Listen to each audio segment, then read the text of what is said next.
ನಮಸ್ಕಾರ ಎಲ್ರಿಗೂ. ಶ್ರೀ ಗುರುಭ್ಯೋ ನಮಃ. ಓಂ ಗಂ ಗಣಪತಿಯೇ ನಮಃ. ಓಂ ವಾಗ್ವಾದಿನೇ ನಮೋ ನಮಃ. ಶಿಷ್ಟರ ರಕ್ಷಕಿ ದುಷ್ಟರ ಶಿಕ್ಷಕಿ ಕಾಲಭೈರವಿ ಯಂತ್ರ. ಈ ಯಂತ್ರ ಬಂದು ನಿಮಗೆ ವೈರಿ ನಾಶಕ್ಕೆ ಆಗಿಬರುತ್ತೆ. ಇದನ್ನು ನೀವು ನಿಮ್ಮ ಶತ್ರುಗಳ ಮೇಲೆ ಪ್ರಯೋಗ ಮಾಡಬಹುದು. ಅದು ತಂತ್ರ ಯಾವ ರೀತಿ ಮಾಡಬೇಕು ಅಂತ ನಾನು ಹೇಳ್ಕೊಡ್ತೀನಿ. ಫುಲ್ ವಿಡಿಯೋ ನೋಡಿ, ಎಲ್ಲೂ ಸ್ಕಿಪ್ ಮಾಡಬೇಡಿ. ಹಾಗೆ ಯಾರೆಲ್ಲ ಹೊಸದಾಗಿ ಈ ವಿಡಿಯೋ ನೋಡ್ತಾ ಇದ್ದೀರಾ ಅವರು ನಿಮಗೆ ಇಷ್ಟ ಆದರೆ ಒಂದು ಲೈಕ್ ಮಾಡಿ, ಹಾಗೆ ಸಬ್ಸ್ಕ್ರೈಬ್ ಮಾಡೋದು ಮರಿಬೇಡಿ. ಈ ವಿಡಿಯೋ ಇಷ್ಟ ಆಗಿಲ್ಲ ಅಂತ ಹೇಳಿದ್ರೆ ಡಿಸ್ಲೈಕ್ ಮಾಡಿ. ಬನ್ನಿ ಹಾಗಿದ್ರೆ ವೈರಿ ನಾಶಕ ಯಂತ್ರದ ಬಗ್ಗೆ ನಿಮಗೆ ತಿಳಿಸ್ಕೊಡ್ತೀನಿ. ಇದು ಪ್ರತಿಯೊಬ್ಬರು ಮಾಡ್ಕೋಬಹುದಾದಂಥ ಒಂದು ತಂತ್ರ ಆಗಿರುತ್ತೆ. ಇದು ಯಂತ್ರ ಅಂತ ಏನಿಲ್ಲ, ಇದೊಂದು ತಂತ್ರ ಅಂತಲೇ ಹೇಳ್ಬೋದು. ಯಾಕೆ ಅಂತ ಹೇಳಿದ್ರೆ ಇದೊಂದು ವೀಳ್ಯದೆಲೆಯಲ್ಲಿ ಮಾಡೋಂಥ ಒಂದು ಕಾರ್ಯ ಆಗಿರುತ್ತೆ. ಇದರಿಂದ ನಿಮ್ಮ ಶತ್ರುಗಳ ನಾಶ ಆಗುತ್ತೆ. ಅಂದರೆ ನಿಮಗೆ ಶತ್ರುಗಳೇ ಇಲ್ಲದಂಗೆ ಆಗುತ್ತೆ. ಶತ್ರು ನಾಶ ಅಂತ ಹೇಳಿದ್ರೆ ಅವ್ರಿಗೆ ಮರಣ ಬರೋದು ಆ ಥರದ್ದೆಲ್ಲ ಅಂತ ಅಂದ್ಕೋಬೇಡಿ. ಆ ಥರ ಎಲ್ಲ ಆಗಲ್ಲ. ಅಂದರೆ ನಿಮಗೆ ಶತ್ರು ಯಾರು ಇರ್ತಾರೆ ಅವ್ರ ಪಾಡಿಗೆ ಸುಮ್ಮನೆ ಆಗ್ತಾರೆ. ಅದು ಬಿಟ್ಬಿಟ್ಟು ಬೇರೆ ಕೆಟ್ಟದೆಲ್ಲ ಆಗಲ್ಲ. ಮತ್ತು ನಿಮ್ಮ ಶತ್ರುಗಳು ಯಾರು ಇರ್ತಾರೆ ಅವರು ನಿಮ್ಮ ಸುದ್ದಿಗೆ ಬರೋದಿದ್ದಂಗೆ ಅಥವಾ ನಿಮಗೇನು ಕೆಡುಕು ಮಾಡೋದಿದ್ದಂಗೆ ಈ ಒಂದು ತಂತ್ರ ನಿಮ್ಮನ್ನ ಕಾಪಾಡುತ್ತೆ. ವೈರಿ ಸ್ತಂಭನ ಯಂತ್ರಗಳ ಬಗ್ಗೆ ನಿಮಗೆ ಕೊಟ್ಟಿದ್ದೀನಿ. ಅವುಗಳೆಲ್ಲ ನಿಮಗೆ ಯಂತ್ರ ಆಗಿರುತ್ತೆ. ಲಾಸ್ಟ್ ವಿಡಿಯೋದಲ್ಲಿ ಹಾಕಿದ್ದು ಅದೊಂದು ತಂತ್ರ ಮಾರ್ಗದಲ್ಲಿ ವೈರಿ ನಾಶಕ ಅಂತ ಒಂದು ತಂತ್ರದ ಬಗ್ಗೆ ತಿಳಿಸಿದ್ದೀನಿ. ಇದು ಕೂಡ ಒಂದು ತಂತ್ರ ಆಗಿರುತ್ತೆ. ಆ ವಿಡಿಯೋದಲ್ಲೇ ಸಾಕಷ್ಟು ವಿಚಾರಗಳನ್ನ ನಾನು ನಿಮಗೆ ತಿಳಿಸಿದ್ದೀನಿ. ವೈರಿಗಳು ಯಾವ ರೀತಿ ನಮಗೆ ಉತ್ಪತ್ತಿ ಆಗ್ತಾರೆ, ನಮಗೆ ಗೊತ್ತಿಲ್ಲದಂಗೆ ನಮ್ಮ ಬೆನ್ನಿಂದ ಏನೇನು ನಡೆಸ್ತಾರೆ, ನಮ್ಮ ಹತ್ರ ಚೆನ್ನಾಗಿರ್ತಾರೆ ಆದರೆ ಹಿಂದೆ ಏನೇನು ನಡೆಸ್ತಾರೆ ಅಂತ ಎಲ್ಲ ಹಿಂದಿನ ವೀಡಿಯೋಗಳಲ್ಲಿ ಹೇಳಿದ್ದೀನಿ. ಮತ್ತೆ ಅದೇ ರಿಪೀಟ್ ಆಗೋದು ಬೇಡ ಅಂತ ಅಂದ್ಕೊಂಡು ಬನ್ನಿ. ನಿಮಗೆ ಹಿತಶತ್ರುಗಳು ಅಂತ ಯಾರು ಇರ್ತಾರೆ ಅಂದರೆ ನಿಮ್ಮ ಹತ್ರ ಚೆನ್ನಾಗಿದ್ಕೊಂಡು ನಿಮಗೆ ದ್ರೋಹ ಮಾಡೋಂಥವ್ರು, ಜೊತೆಗೆ ನಿಮ್ಮ ಆಫೀಸಲ್ಲಾಗಲಿ ಅಥವಾ ಹೊರಗಡೆ ಆಗಲಿ ಅಥವಾ ನಿಮ್ಮ ಮನೆಯಲ್ಲೇ ಆಗಲಿ ಅಥವಾ ಫ್ರೆಂಡ್ಸ್ ಸರ್ಕಲಲ್ಲೇ ಆಗಲಿ ಕೆಲವಷ್ಟು ಒಂದು ಮಂದಿ ಇರ್ತಾರೆ ಶತ್ರುಗಳು ಅಂತ. ಆದರೆ ಅವರು ನಿಮ್ಗೆ ಏನು ಮಾಡ್ತಾರೆ ಅಂತ ನಿಮಗೆ ಗೊತ್ತಾಗಲ್ಲ. ಅಕಸ್ಮಾತ್ ಗೊತ್ತಾದರೂ ಕೂಡ ಅವರು ಇದ್ದಿದ್ದು ಜಾಸ್ತಿ ಮಾಡಿಟ್ಟಿರ್ತಾರೆ. ನಿಮಗೆ ಅವ್ರು ಕೊಡೋ ಕಾಟ ತಡಿಲಿಕ್ಕೆ ಆಯ್ತಲ್ಲಪ್ಪ, ಏನು ಮಾಡೋದು, ನಾವೇ ಇರಬಾರ್ದು ಅಂತ ಕೆಲವೊಬ್ಬರು ತೀರ್ಮಾನಗಳು ತಗೊಳ್ಳೋಂಥದ್ದು ಇರುತ್ತೆ. ನಾನಿದ್ರೆ ತಾನೇ ಈ ಥರ ಎಲ್ಲ ಮಾಡ್ತಾರೆ, ನಾನೇ ಎಲ್ಲರೂ ದೂರ ಹೊರಟೋಗೋಣ, ಊರು ಬಿಟ್ಟು ಹೋಗೋಣ, ಮನೆ ಬಿಟ್ಟು ಹೋಗೋಣ, ಆ ಥರ ಯೋಚನೆ ಮಾಡಿರೋರು ಕೂಡ ತುಂಬ ಇದ್ದಾರೆ. ಯಾಕೆಂತೇಳಿದ್ರೆ ಶತ್ರುಗಳ ಕಾಟ, ಒಂದು ಪೀಡೆ ಪಿಸಾಚಿ ಕಾಟ ತಡ್ಕೊಬೋದು, ಶತ್ರುಗಳ ಕಾಟ ತಡ್ಕೊಳಕ್ಕಾಗಲ್ಲ. ಯಾಕೆ ಅಂತ ಹೇಳಿದ್ರೆ ಪೀಡೆ ಪಿಶಾಚಿಗಳು ಇಂಥ ಸಮಯದಲ್ಲಿ ಬಂದು ಈ ಥರ ತೊಂದರೆ ಕೊಡ್ತದೆ ಅಂತ ಒಂದು ಅನಿಸ್ಬೋದು, ಬರ್ಬೋದು ಮನಸ್ಸಿಗೆ. ಆದರೆ ಶತ್ರುಗಳು ಮಾತ್ರ ಯಾವ ಟೈಮಲ್ಲಿ ಏನು ಮಾಡ್ತಾರೆ ಅಂತಲೇ ಗೊತ್ತಾಗಲ್ಲ. ಆ ರೀತಿಯಾಗೆಲ್ಲ ತೊಂದರೆ ಕೊಡ್ತಾ ಇರ್ತಾರೆ. ಒಂದೊಂದು ಕ್ಷಣಕ್ಕೂ ಭಯದಿಂದನೇ ಇರ್ತಾರೆ. ಏನು ಮಾಡ್ತಾರಪ್ಪ, ಏನು ಮಾಡ್ತಾರೆ, ನೆಕ್ಸ್ಟ್ ಏನು ಮಾಡ್ತಾರೆ, ಅವ್ರ ಮುಂದೆ ಹೋಗೋಕ್ಕೆ ಭಯ ಆಗೋದು, ಅವ್ರು ನೋಡೋಕ್ಕೆ ಭಯ ಆಗೋದು, ಅವ್ರ ವಿಷಯ ಮಾತಾಡೋಕ್ಕೆ ಭಯ ಆಗೋದು. ನಮ್ಮ ಪಾಡಿಗೆ ನಾವಿದ್ರೂ ನಮ್ಮನ್ನ ಸುಮ್ಮನಿರೋಕ್ಕೆ ಬಿಡೋಲ್ಲ, ಏನಾದ್ರು ಒಂದು ಕೆಣ್ಕೋದು ಅಥವಾ ನಮಗೇನಾದ್ರು ಮಾಡೋದು, ಈ ಥರ ಎಲ್ಲ ಶತ್ರುಗಳು ಮಾಡ್ತಾನೆ ಇರ್ತಾರೆ.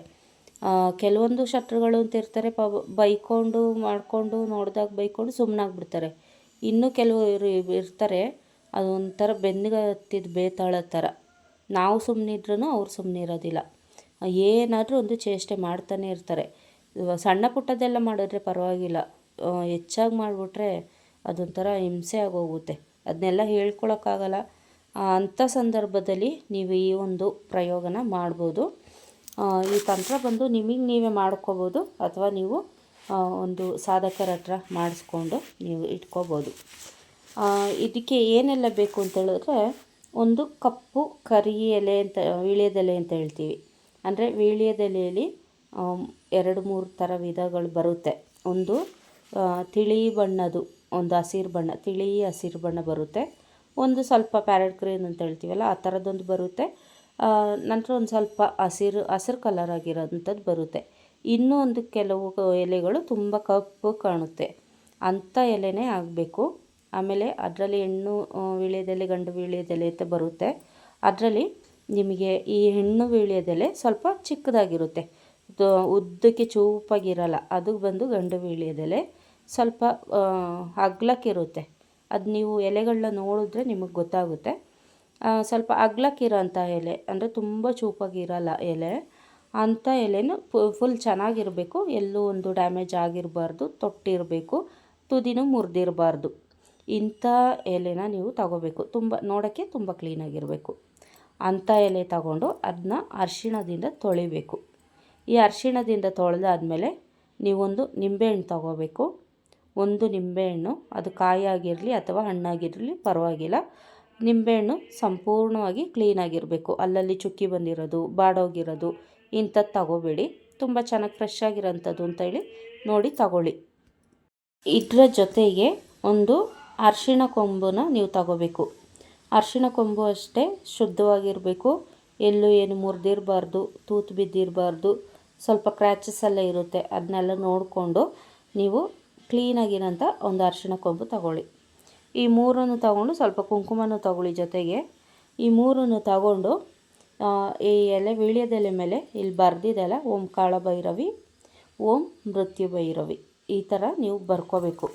ಹಾಗೆ ಜೊತೆಗೆ ನಿಮ್ಮ ಶತ್ರು ಯಾರು ನಿಮಗೆ ತುಂಬ ಕಾಟ ಕೊಡ್ತಾ ಇರ್ತಾರೆ, ಅವರಿಂದ ನಿಮಗೆ ಬದುಕೋಕ್ಕೆ ಸಾಧ್ಯ ಇಲ್ಲ ಅಂತ ನಿಮ್ಮ ಮನಸ್ಸಿಗೆ ಯಾರು ಅನಿಸುತ್ತೆ ಅಂಥವ್ರದ್ದು ಒಂದಿಷ್ಟು ಅಗಲ ಬಟ್ಟೆ, ಆ ಬಟ್ಟೆ ಒಗೆದಿರಬಾರ್ದು, ಕೊಳೆ ಬಟ್ಟೆನೇ ಇರಬೇಕು. ಒಗೆದ ಬಟ್ಟೆ ಇಲ್ಲಾದರೆ ಕೆಲಸ ಆಗೋಲ್ಲ. ಕೊಳೆ ಬಟ್ಟೆನೇ ಇರಬೇಕು. ಒಂದಿಷ್ಟು ಅಗಲ ಬಟ್ಟೆ ತಗೊಳ್ಳಿ.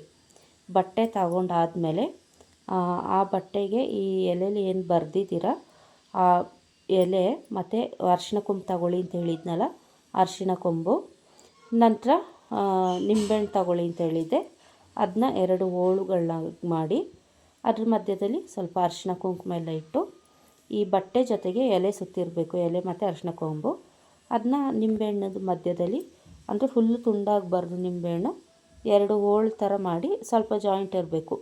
ಈ ರೀತಿ ಮಾಡಿ ಆದಮೇಲೆ ನಿಂಬೆಹಣ್ಣು ಮಧ್ಯದಲ್ಲಿ ಏನು ಈ ಎಲೆ, ಬಟ್ಟೆ, ಅರಿಶಿಣ ಕೊಂಬಿಟ್ಟಿರ್ತೀರ, ಸ್ವಲ್ಪ ಅರಿಶಿಣ ಕುಂಕುಮ ಹಾಕಿಟ್ಟಿರ್ತೀರ. ನಂತರ ಅದನ್ನ ತೆಗೆದು ನಿಂಬೆಹಣ್ಣಲ್ಲಿ ಇಡ್ತೀರ. ನಿಂಬೆಹಣ್ಣದ ಮಧ್ಯಕ್ಕೆ ಒಂದು ದಾರ ಕಟ್ಟಿ, ಏಕೆಂದರೆ ಅದು ಅದರಲ್ಲೇ ಇರಬೇಕು. ಇದಿಷ್ಟು ಆದಮೇಲೆ ನೀವು ಅದನ್ನ ತಗೊಂಡೋಗಿ 3 ದಾರಿ ಕೂಡ್ತದಲ್ಲ ಅಂಥ ಪ್ರದೇಶದಲ್ಲಿ ಒಂದು ಗುಂಡಿ ತೋಡಿ ಅಲ್ಲಿ ಹೂಳಬೇಕಾಗುತ್ತೆ. ಇದಕ್ಕಿಂತ ಬೆಟರ್ ಅಂತ ಹೇಳಿದ್ರೆ ಸ್ಮಶಾನದಲ್ಲಿ ತಗೋಗಿ ಹೂಳೋದು ಬೆಟರ್ ಅಂತ ಹೇಳ್ಬೋದು. ನಿಮಗೆ ಸ್ಮಶಾನ ಹತ್ರ ಇಲ್ಲ ಅಂತ ಹೇಳಿದ್ರೆ 3 ದಾರಿಲಿ ಕೂಡ ಹೂಳ್ಬೋದು, ತೊಂದರೆ ಇಲ್ಲ. ಆದರೆ ನೀವು ಇದನ್ನ ರೆಡಿ ಮಾಡೋತ್ತಿಗೆ ಕಾಲಭೈರವಿ ಹೆಸರು ಹೇಳ್ಕೊತಾ ಇರಬೇಕು. ಓಂ ಕಾಲಭೈರವಿಯೇ ನಮಃ, ಓಂ ಭೈರವಿಯೇ ನಮಃ, ಈ ರೀತಿ ಹೇಳ್ಕೊತಾ ಇರಬೇಕು. ಹೇಳ್ಕೊಂಡು ಆ ಶತ್ರುದು ಹೆಸರೇನಿದೆ ಅವ್ರದ್ದು ಹೆಸರು ಕೂಡ ಹೇಳ್ಕೊತಾ ಇರಬೇಕು. ನಿಮ್ಮ ಯಾವುದಾದ್ರೂ ಒಂದು ಶತ್ರುದು ಅವ್ರದ್ದು ಹೆಸರು ಮಾತ್ರ ಹೇಳಬೇಕಾಗುತ್ತೆ. ನೀವೊಂದು 10-15 ಶತ್ರುಗಳಿದ್ದಾರೆ ಅಂತ ಹೇಳ್ಬಿಟ್ಟು ಅವ್ರದ್ದು ಹೆಸರೆಲ್ಲ ಹೇಳಿದ್ರೆ ಖಂಡಿತವಾಗ್ಲೂ ಇದು ಕೆಲಸ ಮಾಡಲ್ಲ. ಈಗಲೇ ಹೇಳಿದ್ದೀನಿ, ಯಾರ್ದಾದ್ರೂ ಒಬ್ರದ್ದೇ ಹೇಳ್ಬೋದು. ನಂತರ ನೀವು ಒಬ್ರದ್ದು ಮುಗಿದ ಮೇಲೆ ನಂತರ ಇನ್ನೊಬ್ರಿಗೆ ಮಾಡ್ಬೋದು. ಯಾಕೆ ಅಂತ ಹೇಳಿದ್ರೆ ಅದರಲ್ಲಿ ರಿಸಲ್ಟ್ ನಿಮಗೆ ಬಂದಿರುತ್ತೆ, ಆಗ ನಿಮ್ಗೊಂದು ನಂಬಿಕೆ ಅನ್ನೋದು ಇರುತ್ತೆ. ಆವಾಗ ನೀವೇ ಕಂಟಿನ್ಯೂ ಮಾಡ್ತಿರೋದನ್ನ.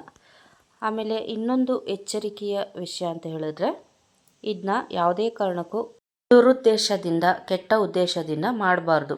ಈ ಥರ ಮಾಡಿದ್ರೆ ಏನಾಗುತ್ತೆ ಅಂತ ಹೇಳಿದ್ರೆ, ತಿರುಮಂತ್ರ ಅಂತ ಹೇಳೋದು ಕೇಳಿರ್ತೀರ ಅನ್ಕೋತೀನಿ.